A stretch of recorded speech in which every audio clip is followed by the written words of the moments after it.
नमस्कार। आज daily current affairs को आपको स्वागत।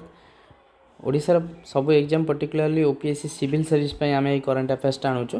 ये current affairs only relevant topic जोटा मेंस आउ प्रिलिम्स रे आसीबो सेटा ही डिस्कस करा होउची। अदर इरेलेवेंट जिनस डिस्कस करा जाउनी। एई लेक्चर डेली आम टेलीग्राम चैनल अपलोड होउची। तार पीडीएफ जाई से डाउनलोड करि परिबे। आउ डिस्क्रिप्शन बॉक्स रे मु भी लिंक दे दोची से देखि परिबे।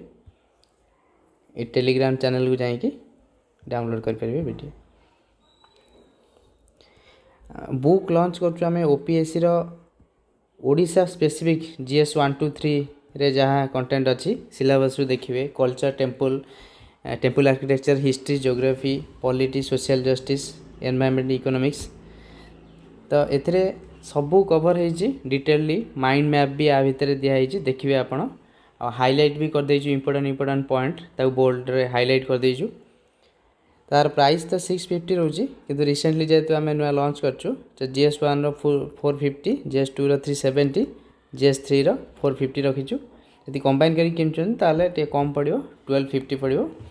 ऑल ओडिशा आमे फ्री डिलीवरी रखिछु। आपन यदि नेबाउ चाहउछन्ती ताले ए टेलीग्राम चैनल और ए नंबर रे कांटेक्ट करि परिबे। आपन फ्री डिलीवरी हि जिवो। चलो स्टार्ट करिया। प्रथम न्यूज होची डस्ट पॉल्यूशन। किछ दिन पूर्व एयर पॉल्यूशन ऊपर न्यूज थिला मु पढैथली। त dust pollution in NCR region. NCR माने नेशनल कैपिटल रीजन दिल्ली रे। त सेठी गोटे commission for air quality management आको देखाशुना करे। सी कहिछि जे डस्ट पॉल्यूशन आउ waste mismanagement Delhi NCR रे बहुत होची। जेमति कि वेस्ट मैनेजमेंट रे कोन असुविधा होची ना म्युनिसिपल सॉलिड वेस्ट एक्युमुलेशन हे होची। कंस्ट्रक्शन एंड डिमोलिशन एक्ट जो होची घर गुडा भांगुची तो सेतिरे भी डस्ट क्रिएट होची। सेटा भी गोटे नुआ एडिशन हेची। तो एथर क्वेश्चन प्रीलिम्स रे कोन बनिबो ना commission for air quality management particular UPSC पई। तो commission for air quality management सेटा कौन एटा गोटे स्टैट्यूटरी बॉडी जोटा कि commission for air quality management in NCR adjoining area act 2021। एटा तो फुलटा मन रही किंतु एति जानिबे जे कोनोसी गोटे एक्ट थ्रू रे पार्लियामेंट थ्रू रे हिचे एटा गोटे statutory body.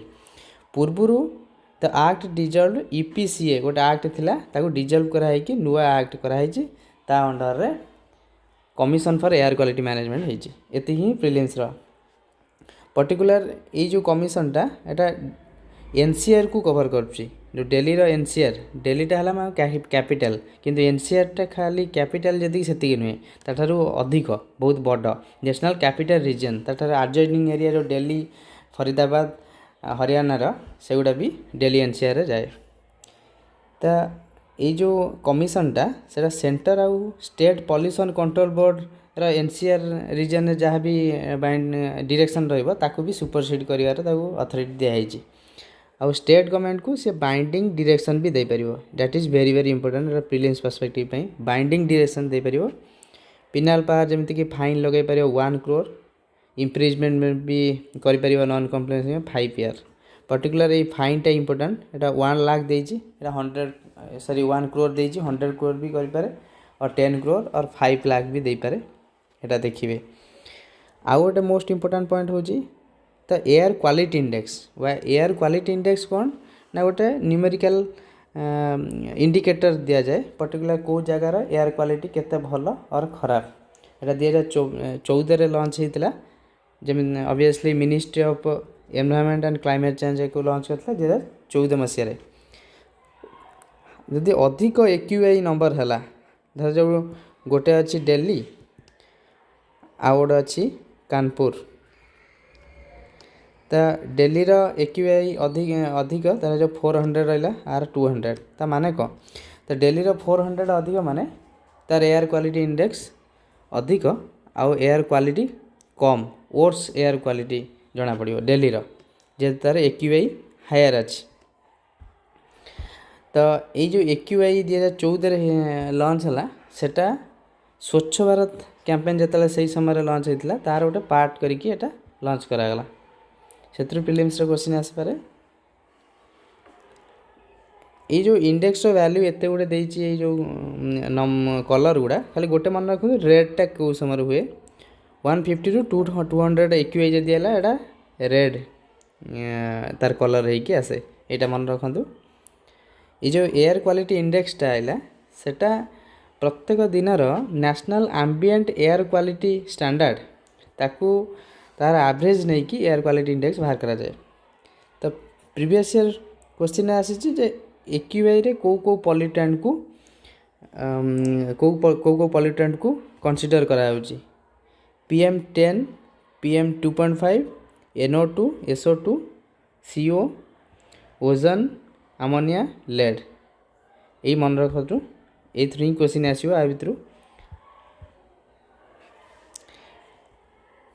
Next current affair freedom of speech recently कौन है जेहेतु Ranbir Allahabadia versus union of India गोटे केस चलता से ऑब्स्सिनिटी उपरे जेहेतु केस थिला सुप्रीम कोर्ट यह ऑब्जर्व कर freedom of speech is indispensable for any democracy किंतु ऑब्स्सिनिटी हेले तो यहाँ किए डिसाइड करिवो जदि गोटे इंडिपेंडेंट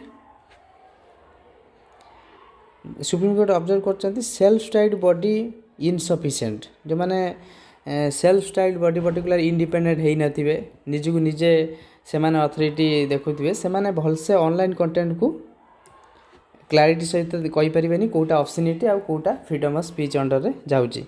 तो सेति पई supreme court suggested the creation of neutral and autonomous regulatory body to address the digital speech concern गोटे बॉडी हम जोटा ऑटोनोमस आ न्यूट्रल होइतिबो सेई टाइप रो हेले जाइकि सेटा प्रैक्टिकली फिजिबल हो पारिबो। तो रिसेंटली आमर देखिबा जब पूर्व बहुत गुड़े प्रोविजन अच्छी ऑलरेडी फ्रीडम ऑफ स्पीच और ऑब्स्सिनिटी उपर देखिए आईटी एक्ट 67 रे ऑब्स्सिनिटी ऑनलाइन कंटेंट को पिनालाइज करे। बीएनएस भारतीय न्याय संहिता पूर्व आईपीसी तार ना था तो से भी ऑब्स्सिनिटी एक्ट को पिनालाइज कराई।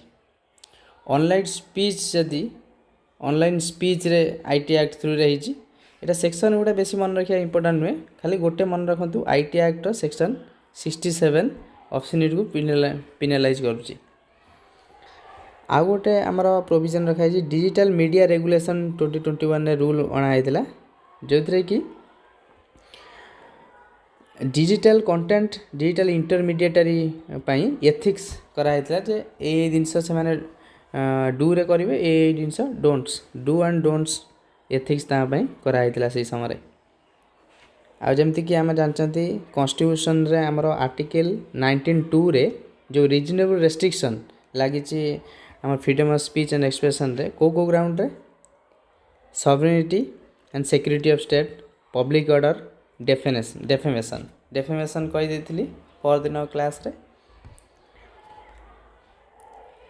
आ गोटे केस स्टडी अच्छी यहाँ पर्टिकुलर GS2 रे एग्जांपल दे पारे केस लॉ रे कौशल किशोर जो सुप्रीम कोर्ट जे 19 आर्टिकल 19(2) रे it held that no additional restrictions beyond article 19 clause 2 can be imposed तारी अंडर जो कहली security sovereignty public order defamation ए ग्राउंड रे रिजनेबल रेस्ट्रिक्शन ही लगा जाय परियो अलगा एथरे नाही। नेक्स्ट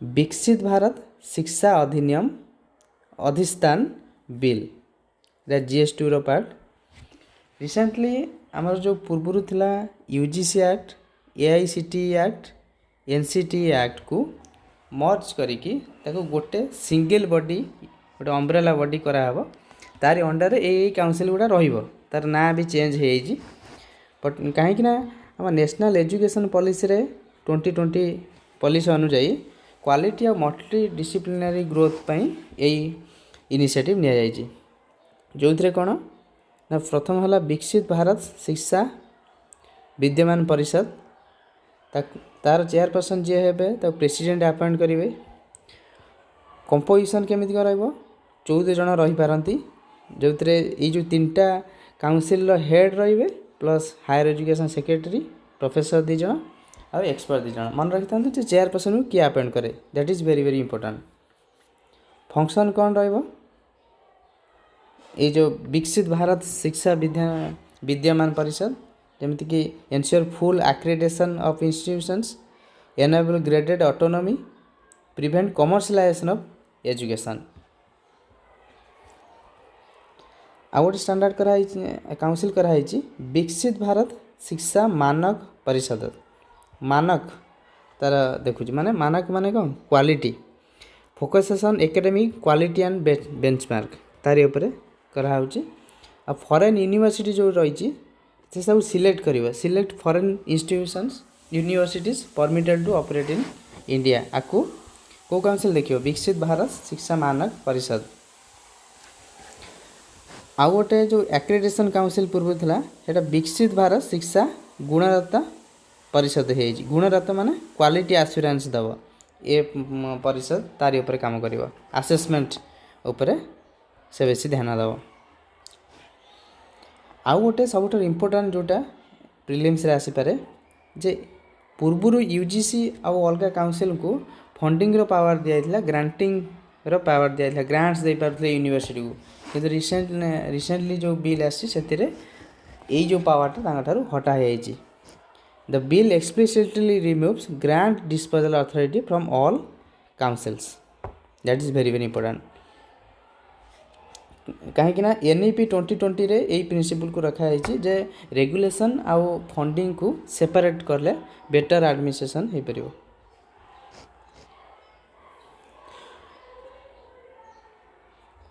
ପୂର୍ବରୁ ଏ ପଏଣ୍ଟଟା ଇମ୍ପୋର୍ଟାଣ୍ଟ ହେଇପାରେ ଯେ ୟୁଜିସି ଫାଇନ୍ ଲଗାଉଥିଲା କେତେ ନା ଅପ୍ ଟୁ 1 ଲାଖ ପର୍ଯ୍ୟନ୍ତ ସେ fine ଲଗାଉଥିଲା।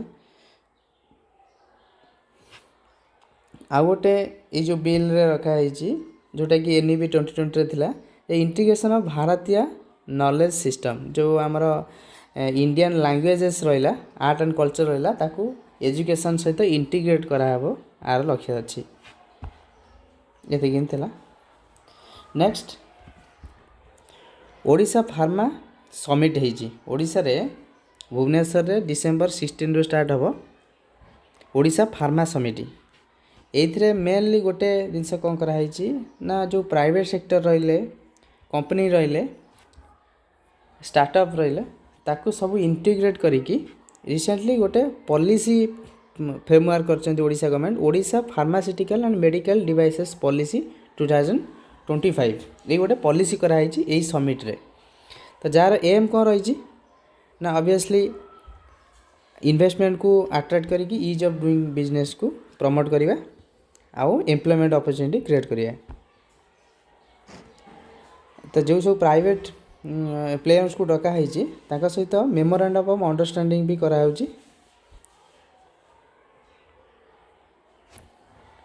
Next abandoned wetland turns into migratory bird haven, Gahirmatha Kendrapara. Kendrapara ଡିଷ୍ଟ୍ରିକ୍ଟର ଗହିରମଥା, ସେଥିରେ ପୂର୍ବରୁ ଆକୁ ଡେଭଲପ୍ କରାହେଇକି ଗୋଟେ ଫରେଷ୍ଟ ଲ୍ୟାଣ୍ଡ କରାହେଇଥିଲା 1990sରେ, କିନ୍ତୁ ସୁପର ସାଇକ୍ଲୋନ୍ ପରେ ତ ଏଇ ପ୍ରୋଜେକ୍ଟକୁ ଆବାଣ୍ଡନ୍ କରାହେଇଥିଲା। କିନ୍ତୁ ନ୍ୟାଚୁରାଲ୍ ସକ୍ସେସନ୍ ପାଇଁ ଆପେ ଆପେ ସେ କ'ଣ ହେଇଛି ନା ଇକୋଲୋଜିକାଲ୍ ରିଜେନେରେସନ୍ ହେଇଯାଇଛି। ଇକୋଲୋଜିକାଲ୍ ରିଜେନେରେସନ୍ ହେବା ଦ୍ୱାରା ଏଇଟା ଗୋଟେ ୱେଟଲ୍ୟାଣ୍ଡ ଭାବରେ ପରିଣତ ହେଇଯାଇଛି। ଆଉ ମାଇଗ୍ରେଟେଡ୍ ବର୍ଡ଼ସ୍ ଯେଉଁମାନେ ସବୁ ହିମାଲୟାନ୍ ଫୁଟିଲ୍ ସାଇବେରିଆ ଏରିଆରୁ ଆସିକି ଏଠି ତାଙ୍କର ହାବିଟାଟ୍ କ୍ରିଏସନ୍ କରୁଛନ୍ତି। ଏଇଥିପାଇଁ ଆସୁଛନ୍ତି କାରଣ ଏଠି ନ୍ୟାଚୁରାଲ୍ ଫୁଡ଼୍ ମିଳୁଛି, ଲାଇକ୍ ସ୍ମଲ୍ ଫିସ୍, କ୍ରାବ୍ସ, ସ୍ନେଲ୍। ଏଇ କାରଣରୁ ମାଇଗ୍ରେଟୋରୀ ସ୍ପେସିସ୍ ହେଇଛି। ତ ଏଇଟା ୟୁଜ୍ କେଉଁଠି କରିପାରିବେ, ଏଇଟା very important news actually prelims perspective, mains ପର୍ସପେକ୍ଟିଭ୍ରୁ। କାରଣ ନ୍ୟାଚୁରାଲ୍ ସକ୍ସେସନ୍ ଦ୍ୱାରା କେମିତି ଇକୋଲୋଜିକାଲ୍ ରିଜେନେରେସନ୍ ହେଉଛି, that is a perfect example. ତ କେଉଁ ବର୍ଡ଼ ପର୍ଟିକୁଲାର ଏଠି ଇମ୍ପୋର୍ଟାଣ୍ଟ, କେଉଁ water fowl species particular important ନା ବାର ହେଡ଼େଡ୍ ଗିଜ୍, ରୁଡି, ସେଲ୍ଡକ୍ସ, ଏ ଦୁଇଟା ହିଁ ଇମ୍ପୋର୍ଟାଣ୍ଟ ଭିତରେ। ଆଉ ଗୋଟେ ଜାଗା ଯେଉଁଟା ମହାନଦୀ ଡେଲ୍ଟା ରିଜନ୍ରେ ଆଭିଆନ୍ ଲ୍ୟାଣ୍ଡସ୍କେପ୍ ବି ଅଛି, ଯେଉଁଟା ପର୍ଟିକୁଲାର ଇମ୍ପୋର୍ଟାଣ୍ଟ ଅଛି ଟଣ୍ଡା କ୍ୟାସ୍ଚୁରିନା ଫରେଷ୍ଟ। ଏଇଠି ଆଭିଆନ୍ ଲ୍ୟାଣ୍ଡସ୍କେପ୍ ଦେଖାଯାଏ। ଏଇ ଥିଲା ଆଜିର କରେଣ୍ଟ ଆଫେୟାର୍ସ। ପୁଣି ଦେଖା ହେବ ଆଗାମୀ ଦିନରେ।